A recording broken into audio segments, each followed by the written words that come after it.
प्यारे साथियों, बात करने वाले हैं एक नई बहाली के बारे में जो केंद्रीय हिंदी संस्थान आगरा की ओर से निकाली गई है। कुल 9 प्रकार के अलग अलग पदों पर यहाँ जो है भर्ती निकाली गई है। जैसा कि आप देख पाएंगे, यहाँ सबसे पहले मैं पद की बात कर लूँ।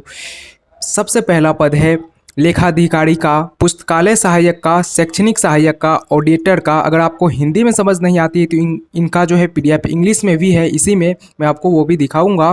कनिष्ठ आशुलिपिक, प्रूफ रीडर, उसके बाद तकनीकी सहायक प्रकाशन में जो है, उसके बाद लघु श्रेणी लिपिक, पुस्तकालय लिपिक। अगर यहाँ आपको इंग्लिश में जानना है कौन कौन से पद है, यहाँ आप देख सकते हो। Accountant officer, library assistant, academic assistant, auditor, junior stenographer, proof reader, technical assistant जो कि पब्लिशन में है, उसके बाद lower division clerk, library clerk. तो 9 प्रकार के अलग अलग पदों पर यहाँ भर्ती होनी है। कहाँ की भर्ती है? केंद्रीय हिंदी संस्थान आगरा की ओर से ये भर्ती निकाली गई है। Ministry of education, government of India, Hindi संस्थान मार्ग आगरा।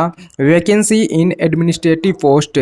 तो नंबर ऑफ वैकेंट टोटल, यानी टोटल नंबर ऑफ वैकेंसी, किस पोस्ट की कितनी वैकेंसी है उनके बारे में यहाँ बताई गई है, और किस कैटेगरी में कितनी सीट रखी गई है उसके बारे में यहाँ पूरी डिटेल्स दी गई है। अब मैं बात कर लूँ इस भर्ती में आप लोग जो है किस प्रकार से आवेदन कीजिएगा, शैक्षणिक योग्यता क्या है, और इसमें जो है सिलेक्शन का क्या प्रोसेस रहने वाला है। सबसे पहले यहाँ नीचे की ओर आते हैं तो यहाँ जो है बताया जा रहा है कि आवेदन फॉर्म। जी हाँ, केंद्रीय हिंदी संस्थान आगरा, आपको ये आवेदन पत्र दिया गया है। आवेदन पत्र को भरना है। भरने के बाद जो है आपको इसमें किसी प्रकार का ऑनलाइन आवेदन नहीं करना है, बल्कि आपको डिमांड ड्राफ्ट के द्वारा जो है पोस्ट ऑफिस के द्वारा इसमें यानी कि ये फॉर्म भेज देना है। कहाँ भेजना है, किसके नाम से डिमांड ड्राफ्ट बनाना है, उनके बारे में आपको बताऊंगा। ये जो है पूरी आप लोगों का आवेदन पत्र हो गया। सामान्य निर्देश यहाँ दिया गया है। तो सामान्य एवं ओबीसी वर्ग के लिए 500 रुपये फी रखी गई है। आप लोगों का एप्लीकेशन फ़ी ही समझ लीजिए 500 रुपये का। अगर आप अनरिजर्व्ड या ओबीसी कैटेगरी से आते हैं तो आपको डिमांड ड्राफ्ट बनवाने हैं 500 रुपये का। एससी एसटी वर्ग से आते हैं 250 रुपये के बनवाने हैं। विकलांग अभ्यर्थी हेतु यहाँ कोई भी फ़ी नहीं रखा गया है। बताया जा रहा है कि पूर्णतः भरे हुए एवं अपेक्षित संलग्नों के साथ प्रस्तुत आवेदन पत्र केवल डाक या स्पीड पोस्ट या रजिस्टर्ड पोस्ट द्वारा दिनांक 15 मई 2023 तक स्वीकार किए जाएंगी। यानी लास्ट डेट है 15 मई 2023। आपको कहां से आवेदन करने हैं? स्पीड पोस्ट द्वारा या रजिस्टर्ड पोस्ट द्वारा आवेदन करने हैं। लास्ट डेट है 15 मई 2023। किसी भी प्रकार के डाक विलंब हेतु संस्थान उत्तरदायी नहीं होगा। आवेदन शुल्क मैंने बता दिया। डिमांड ड्राफ्ट किनके नाम के बनवाने हैं? सेक्रेटरी केंद्रीय हिंदी संस्थान मंडल आगरा के पक्ष में आगरा में दे होगा। यानी अगर आप बैंक जाइएगा तो आपको इस नाम से डिमांड ड्राफ्ट बनवा लेने हैं। चयन का आधार यहाँ बताया गया है, जिसे आप देख सकते हो। यहाँ जो आप आवेदन कीजिएगा तो आपको लिखित परीक्षा से गुजरना होगा। लिखित परीक्षा के बाद आप लोगों का साक्षात्कार होगा। तो लिखित परीक्षा में कितने क्वेश्चन होंगे, कितने मिनट का होगा, उनके बारे में यहाँ बताया गया है। कौन कौन से सब्जेक्ट से क्वेश्चन आएंगे इन्हें आप देख लीजिएगा। पद की शैक्षणिक योग्यता यहाँ जो है बताए जा रहे हैं, जैसा कि आशुलिपिक जिसको स्टेनोग्राफ कहते हैं, आशुलिपिकी में देख लीजिए एवं लिपिक वर्ग हेतु स्किल टेस्ट या टंकन परीक्षा 50 अंकों की होगी।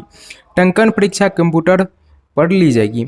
आशुलिपिक पद हेतु स्किल टेस्ट भर्ती नियम अनुसार लिया जाएगा। आशुलिपिकी स्टेनोग्राफी एवं लिपिक वर्ग हेतु आयोजित लिखित परीक्षा में उत्तीर्ण आवेदकों को स्किल टेस्ट या टंकन परीक्षा में बैठने की अनुमति दी जाएगी। लिखित परीक्षा एवं स्किल टेस्ट या टंकन परीक्षा में उत्तीर्ण आवेदकों को मेरिट लिस्ट के आधार पर साक्षात्कार हेतु आमंत्रित किया जाएगा।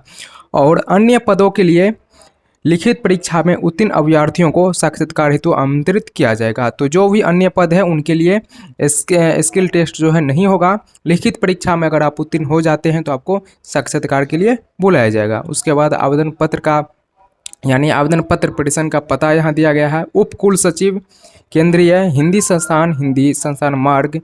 तो कहाँ आपको आवेदन भेजना है? पोस्ट के द्वारा। तो इस नाम पर आपको आवेदन भेजना है। डिमांड ड्राफ्ट की मैंने आपको बता दिया, एप्लीकेशन फ़ी भी मैंने आपको बता दिया। अब आ जाती है शैक्षणिक योग्यता की सारी बातें। शैक्षणिक योग्यता पद वाइज जो है आप लोगों की बताई गई है, बिल्कुल हिंदी में बताई गई है और इंग्लिश में भी बताई गई है। अगर आपको हिंदी में समझ नहीं आता है तो आप जो है इंग्लिश में जाके देख सकते हैं। इसी पीडीएफ में जो है नीचे की ओर दी गई है। तो एसेंशियल क्वालिफिकेशन आप लोग जिस पद के लिए देखना चाहते हैं देख लीजिएगा। अगर आप योग्य है तो आवेदन जरूर कीजिएगा। काफ़ी अच्छी ये जो है आप लोगों की भर्ती होने वाली है। तो आई होप आपको ये वीडियो अच्छी लगी होगी। तो बस मिलते हैं अगली वीडियो में, तब तक के लिए इस वीडियो में इतना ही।